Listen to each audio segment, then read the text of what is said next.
आज लाईफमध्ये पहिल्यांदा मला माझ्या भावाने ना चाय बनवून दिला आणि मला त्याचा आन्सर करायचं होतं. त्याच्यासाठी हा प्रश्न होता की मी कसा बनवला आहे सांग. तर पहिल्यांदाच बनवला म्हणून मी बोलली थोडासा बस, मग तुला मी सांगते की कसा बनवला.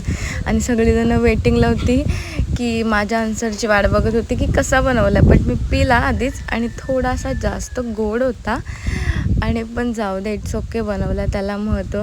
तर थोडासा जास्त गोड लागला पण टेस्टी लागला. अशा आणि संकष्टी पण होती त्याच्यामुळे उपवास पण होता माझा, त्याच्यामुळे हेअर वॉश वगैरे केलेलं आहे आणि उपवासाला चाय पितात तुम्हाला माहितीच आहे सकाळी. सो चाय वगैरे पिऊन झाला. त्याच्यानंतर मम्मीने इथे बनवलेली खिचडी, जे की आम्ही आंब्याखाली बसून मस्तपैकी खिचडी वगैरे खाल्ली. आणि आम्हाला जरा बाहेर जायचं होतं कामासाठी, तर त्याच्यासाठी आम्ही पहिला इथे सरबत वगैरे घ्यायचं, ज्यूस बीस तो पिला थोडासा.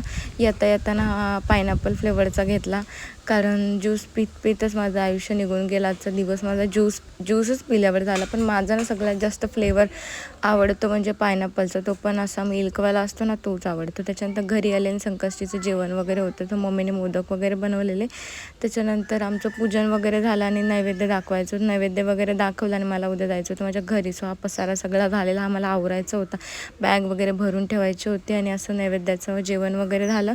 त्याच्यानंतर रात्री फॅमिली पॅक वगैरे आणला, आईस्क्रीम वगैरे खाली. असा होता माझा आजचा इथला दिवस. भेटते उद्याच्या ब्लॉगमध्ये. Bye bye, good night, take